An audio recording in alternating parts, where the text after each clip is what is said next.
प्रपन्नाति हरे प्रसीद प्रसीद मातर् जगतोऽखिलस्य प्रसीद विश्वेश्वरि पाहि विश्वं त्वमेश्वरी देवी चराचरस्य शरणागत दीनार्थ परित्राणपरायणे सर्वशार्ति हरे देवी नारायणी नमोस्तुते। नमस्कार, स्वागत है आपका आचार्य वाणी में। मैं आचार्य डॉक्टर विक्रमानंद आपके साथ हूँ। आज का विषय हमारा है मीन राशि वालों के लिए जुलाई का आरंभ काल ग्रहों का योग किस प्रकार से बना रहा है। मीन राशि वालों के लिए खास तौर पर बहुत सावधानी के साथ समय निकालने की जरूरत है। ये जुलाई का महीना आपके लिए बहुत विशेष रहेगा। आपकी राशि में शनि महाराज चल ही रहे हैं और शनि पूर्ण ताकत में यानी वक्र स्थिति में भी आने के योग बना रहे हैं इसी जुलाई के महीने में। अच्छी बात यह है कि बृहस्पति महाराज जो अस्त चल रहे थे सुख भाव में चलते हुए, धर्म का भाव को देखते हुए, सफलता के भाव को देखते हुए कहीं ना कहीं वो विशेष तौर पर उदय होने के योग बना रहे हैं। वो आपके लिए एक तरह से कई मामलों में सफलता देने के योग बना रहे हैं। समय परिवर्तन की तरफ जा रहा है और इस परिवर्तन के लिए आपको तैयार हो जाना चाहिए। ये जुलाई का महीना विशेष तौर पर आपकी राशि के दृष्टिकोण से कई महत्वपूर्ण योग बनाएगा। कब समय अच्छा है, कब समय आपको स्ट्रगल देगा, 7.5 आपके ऊपर चल रही है। तो ऐसे में बेकार विशेष तौर पर ध्यान रखने की जरूरत है। कहीं ना कहीं बेकार भिड़ंत करने से बचने का आपको प्रयास करना चाहिए। मंगल भी परिवर्तन की तरफ जाएगा और बेकार के झगड़े आपके गले में न पड़े, इसलिए आपको सही समय को पहचानना है, अपने पुण्य बढ़ाने का प्रयास करना है। आमतौर पर ज्योतिष के विभिन्न उपाय करने का शास्त्र में जो नियम है वो टोटके के तौर पर लोग करने का प्रयास करते हैं, लेकिन हम इस कार्यक्रम के माध्यम से आपके समक्ष जो पौराणिक उपाय हैं उनको आपके समक्ष रखने का प्रयास करते हैं, जो विभिन्न शास्त्रों में समय समय पर जगह जगह समझाए जाते हैं। तो उनको सही रूप से समझकर आप कार्य करने का प्रयास करें तो अच्छा रहेगा। सबसे पहले बात कर लेते हैं 1 तारीख की, 1 जुलाई मंगलवार का अवसर, और इस दिन षष्ठी तिथि विद्यमान है। ग्रह नक्षत्रों के दृष्टिकोण से जो समय है वो परिवर्तन की तरफ जा रहा है। सुबह थोड़ी हल्की दिखाई देती है, लेकिन शाम दोपहर आते आते कहीं ना कहीं स्थिति में परिवर्तन का योग बनेगा और अच्छा नया रास्ता विचारों में भी और साथ साथ मोटिवेशन प्राप्त होने के योग बनेंगे। सूर्य भी इस आपकी राशि के दृष्टिकोण से इन दिनों देखें तो सुख वाले भाव में कहीं ना कहीं कुछ विशेष योग बनाते दिखाई दे रहे हैं, जो घर के सुख में कहीं ना कहीं हर प्रकार के सुख में कुछ कष्ट देने के योग बना रहे हैं। देव कृपा से इस दिन सूर्य सप्तमी है और इस दिन कहा जाता है कि भगवान सूर्य आषाढ़ की सप्तमी से एक नए नाम से विख्यात हुए थे आदिकाल में, वैवस्वात। तो इस दिन इसी नाम से उनका पूजन करना चाहिए, इसी नाम का स्मरण करते हुए उनको अर्घ्य देना चाहिए और खासतौर पर पीले पुष्प डालकर भगवान सूर्य को अर्घ्य देने से कहा जाता है कि वो आपकी कीर्ति प्रसिद्धि के योग बना देते हैं। और इन दिनों तो आपकी राशि के दृष्टिकोण से देखें तो सूर्य आपकी कीर्ति के वाले स्थान को ही देख रहे हैं और उनको यदि शक्ति प्रदान करोगे तो आपके लिए अच्छा रहेगा। मंगलवार भी है और साथ साथ छठा नवरात्रा भी है। भगवती का सुंदर स्तवन करें, उनका पूजन करें, कल्याण होगा।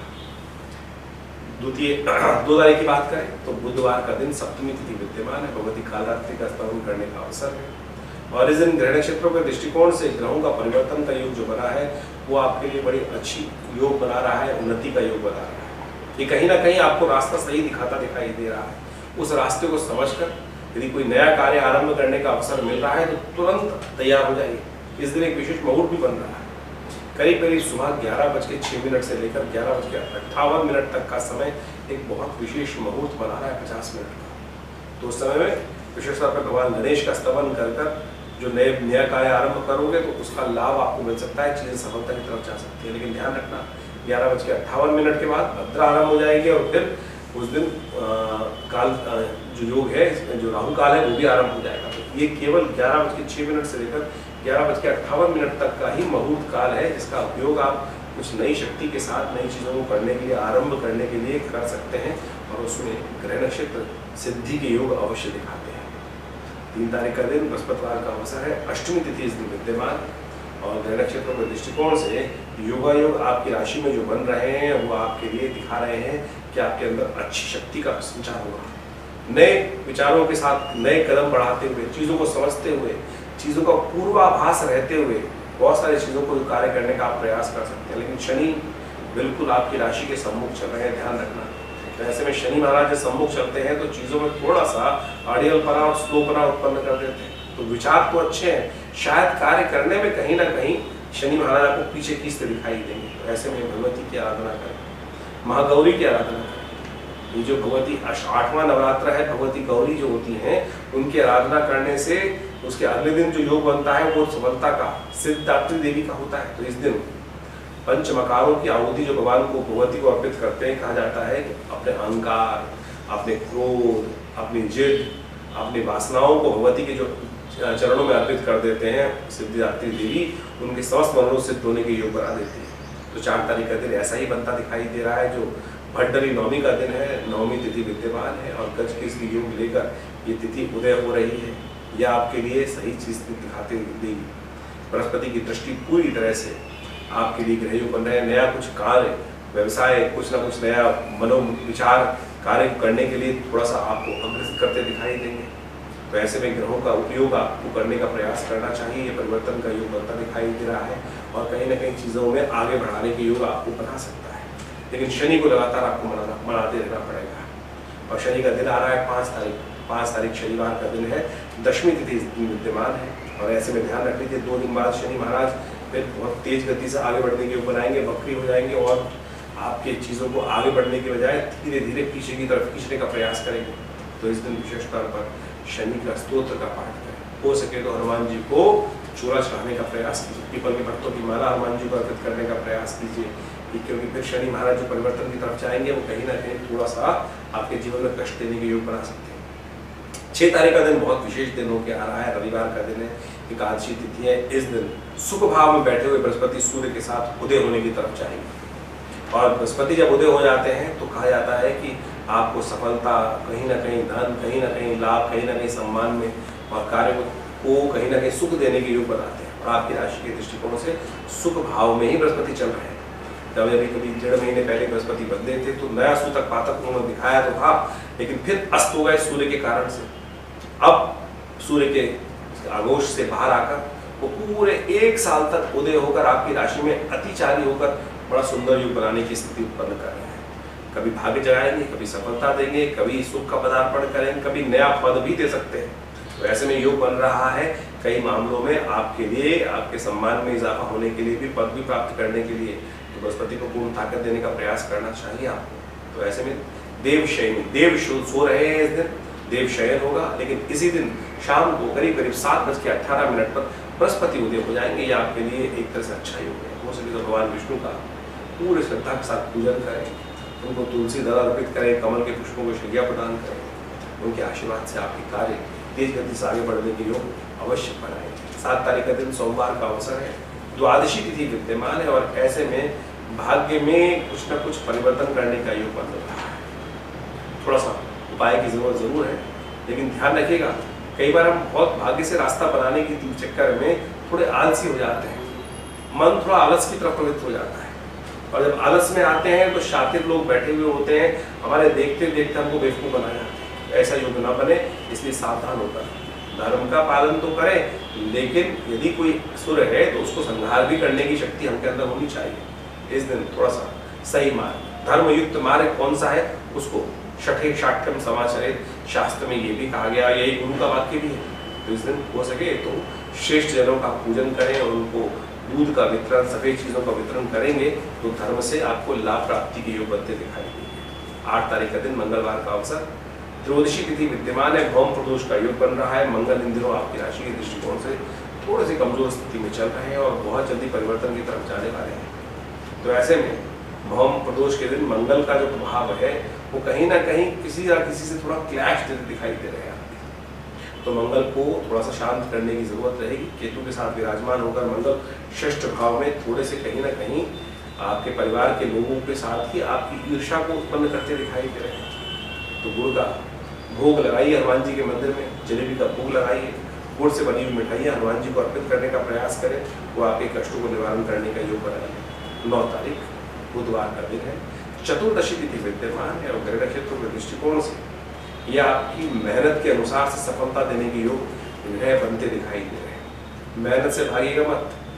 ग्रह नक्षत्र इस वक्त दिखा रहे हैं कि जितनी मेहनत उतना लाभ। आपके लोग आपके साथ पूरी तरह से मुस्तैदी से काम करने के तैयार है, पूरी तरह से कदम ताल देते दिखाई दे रहे हैं। तो इसलिए हर एक का सहयोग, हर व्यक्ति को जोड़ने का प्रयास करें, किसी का तिरस्कार ना करें, इस बात का ध्यान रखें। आपके सहयोगी आपके लिए बहुत जबरदस्त, आपके मित्र आपके लिए रास्ता बनाते दिखाई देंगे।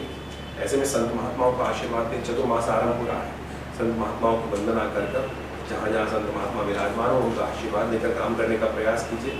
शुभ होने के योग बनते दिखाई दे रहे हैं। 10 तारीख बृहस्पतिवार का दिन है, पूर्णिमा तिथि है, गुरु पूर्णिमा का सुंदर योग है। आपकी राशि के दृष्टिकोण से सुंदर गज के स्त्री योग सुंदर रूप से बृहस्पति के बिल्कुल सम्मुख चंद्रमा राज्य भाव में विराजमान होकर आपके लिए लाभ की स्थिति को उत्पन्न करते दिखाई दे रहे हैं। अब वो उदय हो चुके हैं बृहस्पति महाराज, और ऐसे में चंद्रमा के बिल्कुल सम्मुख होकर चीजों को आपके लिए सही डायरेक्शन में ले जाने के योग बना रहे हैं। ऐसे में थोड़ा सा आशीर्वाद मिल जाए ना गुरुजन का, माता पिता का। गुरु पूर्णिमा का योग है, और ऐसे में जो स्थिति बनती है, कहा जाता है कि सबसे पहले माता पिता भी गुरु होते हैं, और उनकी वंदना कर चीजों को सही रूप में कार्य करने का प्रयास करें। सत्यनारायण व्रत भी इस कलिकाल में संपूर्ण मनोरथों को सिद्ध करने वाला है, वो इसी दिन रहेगा। तो भगवान का आशीर्वाद लेकर काम करने का प्रयास करें। अगले दिन से सावन आरंभ हो रहा है, और भगवान का सुंदर, जितना कहा जाता है कि भगवान विष्णु तो देवशयनी एकादशी से विश्राम में चले जाते हैं, लेकिन संसार का समस्त भार जो है वो भगवान शिव पर आ जाता है, और शिव भोलेनाथ एक लोटा जल से प्रसन्न हो जाते हैं। हमने विवेकानंद योगाश्रम में बड़ा विशाल कार्यक्रम रखा हुआ है। पूरे 30 दिन, आने वाले 30 दिन नित्य प्रति रुद्राभिषेक रहेगा। आप उसमें सम्मिलित हो और भगवान के प्रति समर्पण भाव से, कभी दूध से, कभी दही से, कभी इच्छू रस से, कभी खीर इत्यादि से, कभी घी से, सबसे भगवान का अभिषेक नित्य प्रति रहेगा। कृपा भगवान की होगी तो समस्त कष्ट दूर होंगे। तो इस प्रकार से आपने ग्रहों की चाल को समझा, आपकी राशि के अनुसार से ग्रहों का प्रभाव किस प्रकार से आपके लिए जुलाई के आरंभ काल में योग बनाने वाला है। देखिए, ग्रहों का परिवर्तन तो हो रहा है, और अभी बहुत जल्दी शनि महाराज भी वक्र स्थिति में होने वाले हैं। और एक शनि महाराज का वक्रत्व जिस प्रकार से आपकी राशि के अनुसार से प्रभाव उत्पन्न करने वाला है, उसको आपको पहले ही समझ लेना चाहिए। ये शनि वक्री जब होते हैं और शक्ति संपन्न हो जाते हैं, और इनके वक्री होने से कई ग्रहों के अनुसार से आपकी राशि के अनुसार से जो प्रभाव पड़ेगा वो आने वाले समय में आपको पता चलेगा। लगातार उसके बारे में आपको अवगत कराने का प्रयास करेंगे। लेकिन एक बात समझें, यदि हमारे पुण्य ज्यादा है, जीवन में ग्रह कष्ट कब देते हैं, इस बात को हमको समझना चाहिए। जीवन में बहुत बार ऐसी समस्या होती है कि पता नहीं कौन से विकट स्थिति ग्रहों की थी, लेकिन कब कष्ट आया, समय में जीवन में भार आया, कब निकल गया पता ही नहीं चला। लेकिन कई बार छोटे छोटे कष्ट भी बहुत भयावह जीवन में दुख देके जाते हैं। कारण क्या है? हमारे पुण्य। यदि आपके जीवन में आपके पुण्यों का अकाउंट लबालब भरा हुआ है, तो आपके जीवन में ग्रहजन प्रभाव से कोई कष्ट आएगा, कब चला जाएगा पता भी नहीं चलेगा। लेकिन जब अभाव हो पुण्यों का, तब जीवन में छोटे छोटे कष्ट भी बहुत अत्यधिक दुख देके जाते हैं। इसलिए जो हमने आपके समक्ष ये ज्योतिष का रहस्य हम आपके समक्ष रखते हैं, तथाकथित जो हम आपको समझाते हैं, पौराणिक महत्व के अनुसार से पुण्यों को बढ़ाने का तरीका बताते हैं। यदि आप पुण्य किसी भी ये प्रकारेण अपने जीवन में पुण्यों को संचय करने का प्रयास करें, अपने हाथ से जो गरीब की सेवा हो जाए, दुखी की सेवा हो जाए, जनमानस की सेवा हो जाए, परमात्मा का भजन हो जाए, वही सबसे श्रेष्ठ है। कहीं ना कहीं ये लिया दिया काम आ जाता है। इस बात को हमको समझ के कार्य करने का प्रयास करना चाहिए। और पौराणिक मत के अनुसार से ज्योतिष विज्ञान को समझकर कब कौन सी तिथि किस प्रकार से बाहर है, कौन सा खास उपाय शास्त्र में वर्णित है, किसने कब कैसे उस उपाय को किया था, यदि उस रहस्य को समझ के विश्वास के साथ, श्रद्धा के साथ आप इन उपायों को करेंगे, तो जीवन के कष्ट जो है वो आने होंगे, वो अपने आप दूर से दूर आपके जीवन से चलते चले जाएंगे। यही ज्योतिष विज्ञान का रहस्य। कई बार लोगों के मनोमस्तिष्क में एक विचित्र विडंबना, विभिन्न प्रश्न उठ जाते हैं कि उपाय ही करके जीवन निकालना है। देखिए, उपाय जो हम आपके हमारे इस कार्यक्रम के माध्यम से आप जुड़ रहे हैं, केवल परमात्मा का स्मरण है। केवल परमात्मा का स्मरण ही वास्तविक तौर पे सबसे श्रेष्ठ उपाय है। उसको कर लीजिए। हमारे आश्रम पे हम लगातार कुछ ना कुछ धार्मिक गतिविधियां चलती रहती हैं। कभी ना कभी कोई यज्ञ चलता रहता है, कोई ना कोई सुंदरकांड का पाठ चलता रहता है। और अभी सावन शुरू होने वाला है।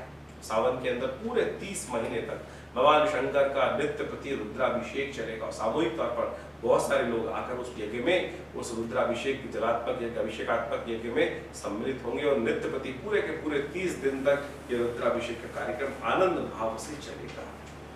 और अभी तो नवरात्र का सुंदर योग, गुप्त नवरात्रि का जो है इसमें चल ही रहा है। तो उसके बाद ये कुछ न कुछ ये हमारी संस्कृति में हमारे ऋषि मुनियों ने ये हमारा पंचांग, हमारी तिथियां इस प्रकार से वर्णित करी कि किसी न किसी प्रकार से कुछ न कुछ धार्मिक कार्य में व्यक्ति व्यस्त रहे। और नहीं तो खाली आदमी शैतान का घर, पता नहीं मन में कौन सा कब विकार कैसे उत्पन्न हो जाए और वहां फंस जाए, और फिर उसके बाद सब कुछ समय तो बर्बाद हो गई होगा, लेकिन हाथ से सब कुछ समय निकल गया तो पुण्य भी निकल जाएंगे। तो इसलिए कोशिश ये करें, अपने आप को उस परमात्मा मार्ग की तरफ लगाने का हमको प्रयास करना चाहिए और उन भगवान के सानिध्य में रहकर जीवन को यापन करने का प्रयास करना चाहिए। आए थे हरि भजन को होटल लगे कपास। तो इन सब सिद्धांतों को, ज्योतिष के विज्ञानों को, ज्योतिष के योगा योगों को आप समझते हुए देखिए, अभी जो ग्रहों का योगा योग है वो आपने पूरी तरह समझा है। आपकी राशि के अनुसार से क्या प्रभाव उत्पन्न होने वाला है वो आपने अच्छे समझ लिया, उसका उपाय भी हमने आपको बताया। लेकिन फिर भी कोई मन में प्रश्न चल रहा हो तो चिंता ना करें, आप हमारे इस आश्रम के प्रत्यक्ष रूप से संपर्क साध कर हमसे स्वयं मिलने आ सकते हैं और हम आपके लिए बहुत सारे जो आपकी जन्मपत्री में विषय होंगे उनके रहस्य आपके समक्ष रखेंगे। और ये हमारा अनुभव है, बहुत सारे कष्ट जीवन में हम अपने शुभ प्रयासों से दूर कर सकते हैं। तो आप सबसे भी अनुरोध है कि इस गुप्त नवरात्रि का योग चल रहा है उसमें सम्मिलित हो। इसके बाद अभी प्रतिपदा से यानी 11 तारीख से जो सुंदर रूप से समय आरंभ होने वाला है, विशेष तौर पर श्रावण का महीना, पूरे 30 दिन तक विभिन्न मनोकामनाओं की पूर्ति के लिए रुद्राभिषेक का कार्यक्रम रहेगा। उसमें आप खुद बैठकर भगवान के शिवलिंग का, बड़ा विशाल शिवलिंग आश्रम में बना है जो भगवान के जो उज्जैन के बहुत बड़े विशाल शिवलिंग के समान ही है। तो आप उनके दर्शन कर कर भगवान का सुंदर संकल्प हुआ, रुद्राभिषेक इत्यादि कर्म कर कर दूध से, दही से, खीर से, हर एक चीज़ से, घी इत्यादि से, औषधियों से, भस्म से, सबसे वृद्धवती भगवान का रुद्राभिषेक चलता है। और आप स्वयं इसमें भाग लेकर अपने नाम से कराकर विभिन्न कष्टों को दूर करने की योग बना सकते हैं। नमस्कार, धन्यवाद।